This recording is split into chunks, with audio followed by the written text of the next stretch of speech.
The Wall Street posts its worst weekly fall in nearly 6 months. The Nifty and the Sensex have seen cuts of around 3% each this week.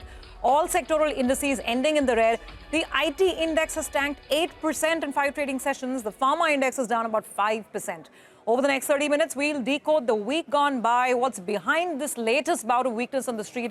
And of course, we'll put the spotlight on the US president's moves on H-1B visas, the impact on the Indian IT sector, as well as his moves on tariffs, which have now become a reality for certain pharma imports that are coming into the US. Hello and welcome to this edition of Editors Roundtable. I'm Surabhi Upadhyay. With me, as always, Prashant Nair, Nimesh, and of course, Nigel. And today we have with us in the studios Mahesh Patil, CIO at Aditya Birla Sun Life AMC. Great to have all the team here with us. And Mahesh, thank you for joining in. Must say, you've chosen a difficult week to come in. You know, on Friday, sometimes the market is good, people are feeling better, talking about the turnaround. Tough questions coming your way, for sure. No, it's been, I mean, this was supposed to be a festive week, right? And we were expecting that, that's, you will see all the GST cuts benefit. But actually, it's been a pretty bad. I think the end of it, it's not been, possibly because of the global factors, right? I mean, Mr. Trump has been again on the loose. You know, let's frame it in philosophical terms, right? We rallied 1,000 points. Yeah. 1,000 point thai nahi. Oh, bhul jao. You just given back 1,000. Back to the start. You rallied from 24,400 to whatever 25,500. Like back to square one. Counting on the all-time highs, right? Suddenly we're down 1,000 points. 3% away from all-time high, and look like it would be any time. But you know that when was that H-1B news? It was last weekend, right? It happened over the weekend. Yeah, It broke on Saturday, basically. And that entire weekend was hand-wringing about H-1B impact. And if you think about it, Monday was not that bad. IT index, if you look at it. Tuesday, it was kind of slow burn initially. And then it picked up towards Wednesday, Thursday, Friday. Yeah. And that kind of sort of counts to... why don't I just run through the numbers? And I think that will put the entire thing in... they're still making the graphics. So we'll have that. So many stocks falling, it's taking time to make the list this week, Prashant. But I think we can... Mahesh's phone is ringing off the... It's all happening. It's been a hectic week, clearly. I don't know, it's mute and... But Nimesh, kuch to bolo yaar. What are you picking? So everybody just sits scared. You were waiting for all-time highs and suddenly we're down 1,000 points. I spoke to a lot of guys in the dealing rooms, some fund managers as well. Yeah. So 3 things stand out for me this week. One, of course, is the fresh tariff war, which I highlighted in the closing bell as well. Second is the aggressive selling by the FIs. Look at yesterday's number, right? 5,000 crores of net selling.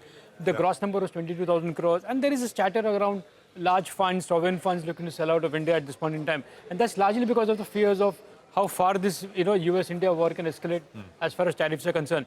And last but not the least, and this is where maybe Mahesh can put in a bit of a perspective, every fund manager seems to be busy evaluating IPOs. So a lot of money is getting sucked into the IPO market. So primary market seems to be a bit, given up, so to speak. There is so much of action happening in the primary market. Even not only the domestic funds, Prashant, larger HNIs and the individual family offices, they all seem to be chasing these, private deals and unlisted markets. So again, that's also adding a bit of pressure of lack of domestic liquidity. So all this put together, again, it's a combination of IT down, pharma down, and now there are fears of some other sectors may get impacted. So that sums up the kind of mood which was there in the market all of this week. Mahesh, on that point, the bigger point is so far it was only goods, right? With that H-1B, services also come into the ambit. You think it's like an opening shot? We'll see more. There was a note I was reading saying that H-1B fees hike is still manageable. That Hire Act, which proposes that 25% on outsourced services, that is much more damaging if it really comes through. Right. Do you think that those are fears which people are sort of contemplating about now? So come to think of it, if you look at on the services, I think nobody expects him to impose tariff, because if you look at on the services side, on a trade side, they actually trade with US is a surplus. Right? US is in surplus. Yes, because we also give a lot of services to all the Googles, the Microsoft, what we pay on the services side in that sense. So given that, I doubt whether I think you will see anything, because that will also have an impact, right? On we can also retaliate over there. On the H-1B visa, clearly, I think it is negative, but I think that, as you rightly said, if you look through the actual impact on the companies, it's around 1 to 3%, right? Which is not all that big. And there are various levers of trying to do some offshoring over here. So I think that is not, but I think it is the continuous negative news on that front. I mean, IT sector, if you look at it, it's been hammered so many times. At multiple times on the same news, it's been down. And in fact, we were actually turning a bit positive on that sector. Not from immediate, but a contrarian view, because valuations are reasonable over there. There's under ownership. I mean, you've seen a large amount of selling from FIs already in that sector. And most of the negatives seems to have priced in over there, right? Expectations are already low. And with US rate cuts coming in now, right, there's some amount of discretionary spend which could pick up, right? And that could improve over here. But I think the news from Mr. Trump has been the added news flow. Yes. You know, Mahesh, on that point, and if we kind of take a step back and think about it, if you look at it numerically in terms of the numbers, this whole US situation was never supposed to impact the market. Because as a percentage of GDP or exports to the US, you know, not that meaningful. The most economists estimated the impact to be like 30, 40 basis points of GDP over a year. So numerically, this was not a big issue. But it has become the biggest sentimental overhang on the market, despite, you know, very sound actually macros. I mean, rupee has been depreciating now, but otherwise pretty sound macros, GST cuts, you know, rate action from the RBI, sizable domestic liquidity, domestic funds still getting money. So why do you think this has become such a big overhang? And it has triggered a fresh round of FPI selling as well. We've seen the FPI selling pick up since the H-1B visa situation came about. Now, we don't know what happens with pharma, but for foreign investors, they're definitely using this as another trigger to load up on the exits. Yeah, so I think that has been a trend. I mean, if you look at year till date, actually, India market has underperformed the emerging market by almost 26% in dollar terms. That's a large underperformance. And primarily, I think other markets, probably the outlook there was from a bottom, it was improving, whether it was China or whether it was in the Europe, and they were attractive, right? So we saw that money flow. Initially, that was the trade which was playing down. And India, I think after the trade tariffs which have been imposed, while the impact is not so much on the GDP, and probably GST would to some extent compensate for that. But I think from a larger picture, I think foreign investors think that is, I mean, the relationships between the US and India are not that great. And in the longer term, it has an impact, right? Because the potential, okay, what India could probably benefit in terms of catering to the US supply chain, right? Displacing that. So that opportunity kind of, the upside is at least temporarily off the table until we come to the deal. I think that, and then rupee depreciation itself, like foreigners, like if we expect the rupee to depreciate, foreigners, because they're looking at dollar returns. So in fact, rupee against the dollar in this quarter is down 5%, right? And if I look at vis-a-vis other currencies, it's down even more, right? Euro, GBP, I mean, I think... Yeah. So I think that has been a factor again, which has, and that is primarily also because of, there's a lot of FDI, if you look at it, right? So FDI, which used to be positive, is almost flattish or negative. There's a lot of money which is being pumped out not only from FIs, but also from these private equity guys, promoters, large promoters in MNCs selling and capitalizing on the markets, okay, which were higher. Yeah. So on that note, if I could just ask a follow-up question exactly to the point that Nimesh raised, and that's also a disconnect, because some of us who've been watching markets for years and now decades now, typically when the secondary market sentiment is so sour and weak and, you know, index is flat, typically the primary market action used to cool off a little bit as well. This is the one time where there's a total disconnect. It's actually, you know, gone in the opposite direction. Right. What explains it? Do you think it's healthy, or is it a sign of caution? And that is a very interesting question, because see, if you look at the companies which are coming in the primary market, they are slightly differentiated companies, right? They are high growth companies if you look at the new IPOs which are coming in. So they are, some of them, the large ones, are good quality names, and in a market where overall growth has been pretty sluggish, if you look at it, right? These are some companies where the growth outlook at least is better, right? So it's kind of, that is attracting the interest in some of the large IPOs which are coming. I don't want to name them, but you will see those coming in. And that's where there's some churn which is happening, right? Because you have to create liquidity. See, domestic, at least we are getting inflows, right? But foreigners, okay, they are trying to take it out from the same pool of money and trying to create space for these IPOs. And they're large ones, right?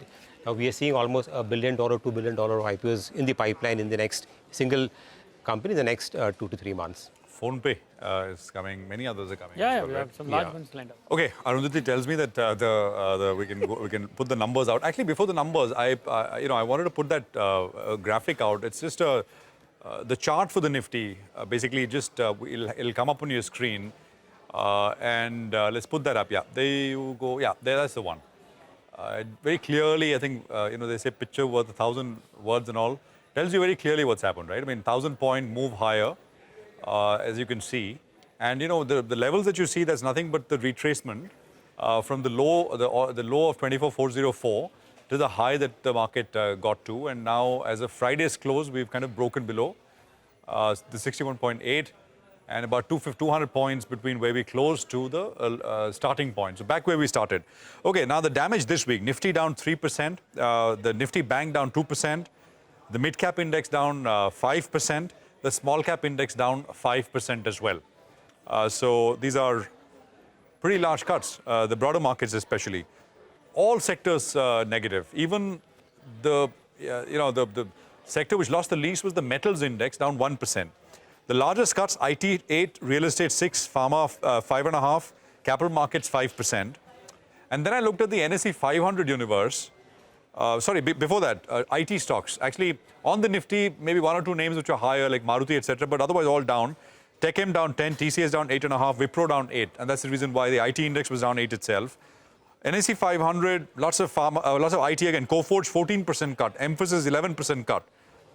Kaplan Point 12, Riddington down 11, Kalyan Jewelers down 11, Loris Laboratories, Balrampur, all actually on the NSE 500, 20 odd names with cuts of over 10% is what we saw. And of course, I mean, I think in terms of what the market is focused on, it's of course India, US more than anything else, and that remains the top sort of talking point.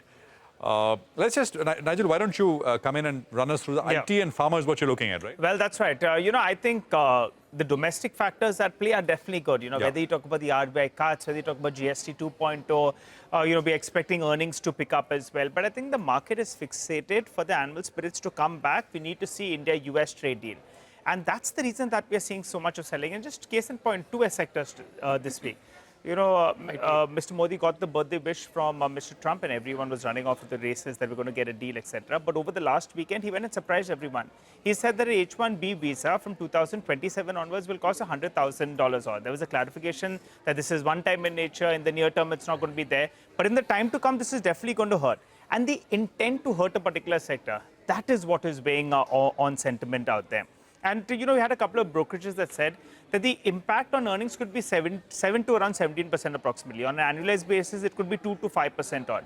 And there will be ways to mitigate this particular hit. But still that sector was down 5% for the week itself. So that's telling you the kind of sentiment that's getting hit out there and the intent to hurt a sector. Next up, at the start of the week, he started with tech. Then Trump said on Friday, I want to go for pharma. And for pharma also, if we look at the fine print, actually Indian companies are pretty okay. But again, the intent to go ahead and hurt this sector, that's what's hurting sentiment out there. For pharma, what did he say? 100% tariff effective October 1st. That's going to be on branded products. Remember, for India, our exports are more or less generic in nature. So in that sense, you'll say we are protected. But still the index sold off, and sold off big time in Friday's trading session. Indian companies, well, as of now, the impact is, reasonably protected. Sun Pharma is one company, 19% of the total mix is specialty, out of which most of it goes to the United States. Last year, there was a good growth out there. And analysts estimate a 5 to around 10% hit on the EBITDA front. We'll have to await clarity on this front, but it's hurting sentiment. It's telling you that maybe, in fact, at some point of time, generics as well come into the loop. Maybe the CDMO sector players as well. They thought there's going to be a big, big runway in terms of growth for them. Maybe some part of that indirectly gets hit, and we'll have to await clarity on this front. So, I was just wondering, Mahesh, what is your view?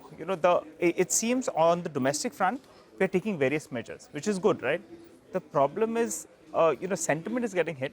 And for animal spirits to revive, it'll have to be a trade deal between India and the United States. And we have state elections that are coming, in the offing, which maybe could be pushing the deal a little bit as well. Your take?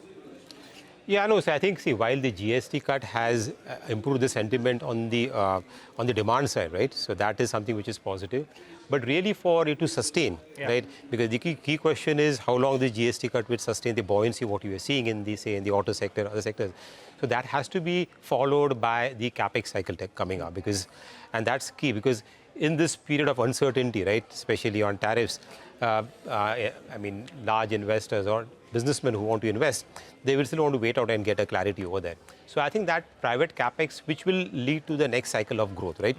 Because investments happen, job creation happen, and that virtuous cycle, I think that probably gets pushed out. And I would agree in that context, I think the trade deal will be important. to at least get a clear picture and at least for foreign investors to start coming in. See, now India is no longer that expensive, right? I was just looking at some data. So compared to your historical relative, the valuation premium which India had, and if you asked 1 year back, India relative valuations were higher. That is no longer the case. Now they are coming closer to their long-term average relative. So I think it's more about sentiments, and you can see, again, the money flow can come back. You know, just an anecdote on this H-1B, Nigel. I was talking to somebody who, I didn't talk to the person is based in the US. So apparently how it works is, the visa is 3 years, right? And you can extend every 3 years. So people have been on this H-1B for 13, so somebody said 13 years. So basically, you can keep extending it. 3 years, 3 years, 3 years. And you don't have to pay and that's the reason why the clarification came that on renewal you don't have to go through the entire process. You show, you can change jobs, whatever. The employer has to show the sponsorship, and that's it. So the existing workforce for now, and that's the reason why I think the impact generally is kind of limited in that sense. Should we take a quick commercial break here? I think we'll come back. Mahesh is still with us. We'll continue this conversation on the other side.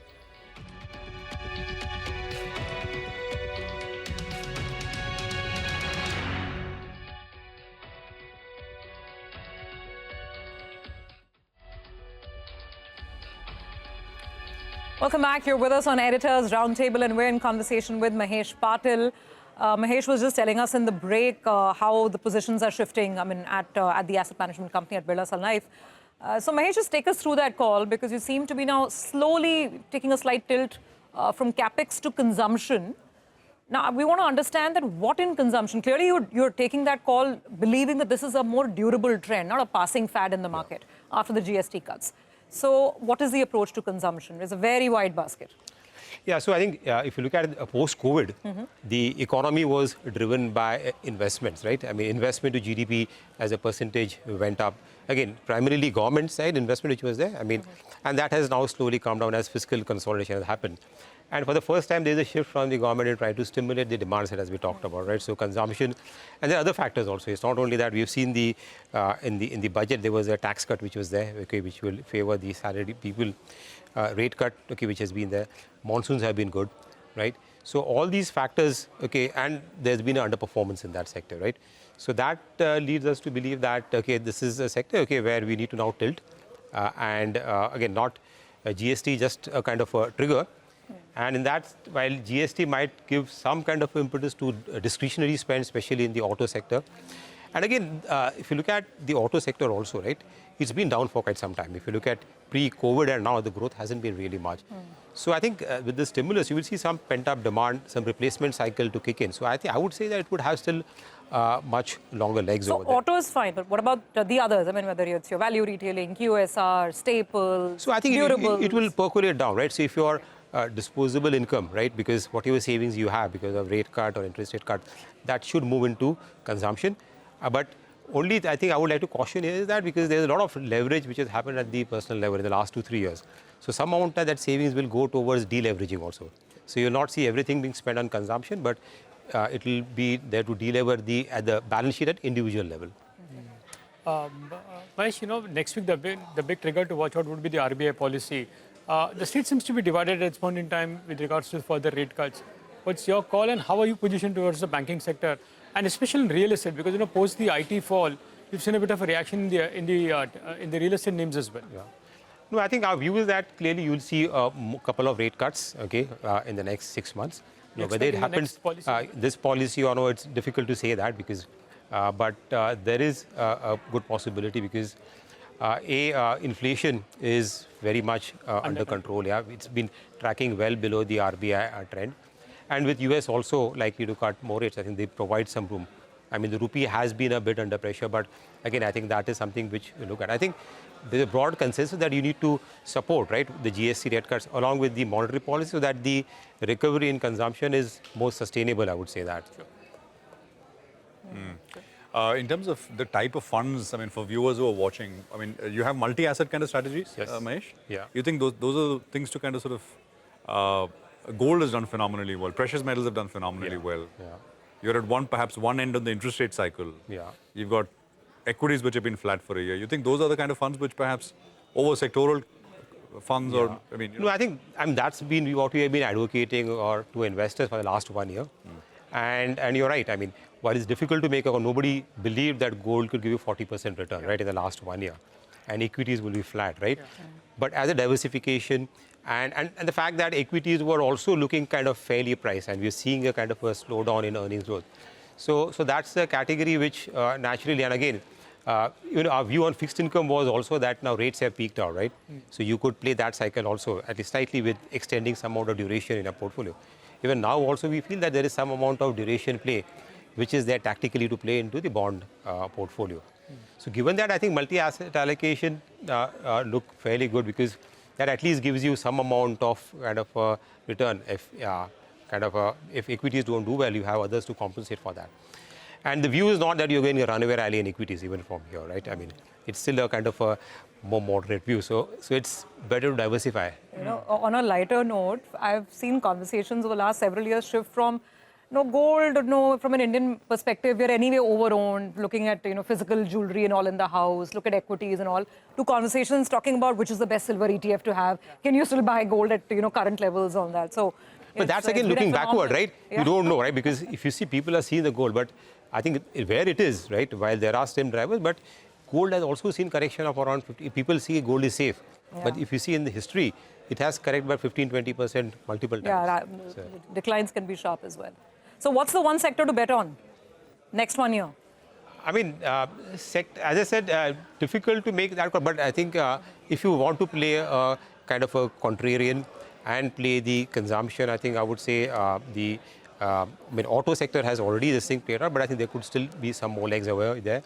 Staples, consumer staples is, again, coming through this quarter might be weak. See, most of the companies, again, the market, because this quarter would still be weak. We have to see really in the third quarter, okay, where the momentum sustains over there. So that could be a sector. Even the power utility side, right? So we've seen, again, there, the investments there, especially on the coal, and I think the plan has increased. So power T&D sector looks good. If you want to really look at the capital goods sector. Okay, so those are some ideas. And I think he's picked consumption. I think it's time to call it a day and a week and do our bit for consumption as well, right? Maybe I'll go and shop. Nigel, I think you have some consumer consumption plans as well. And I'm sure, tea. Okay. Yes. I mean, the new teas that have come out, they're really relaxing. We'll discuss it after we close the show. But thank you very much. Thanks, and Mahesh, thanks so much for dropping by today. Great conversation. Well, with that, it's a wrap on this edition of Editor's Roundtable. Thanks so much for watching. We'll see you with the markets bright and early on Monday morning. Till then, keep watching CNBC TV18 for more news and updates.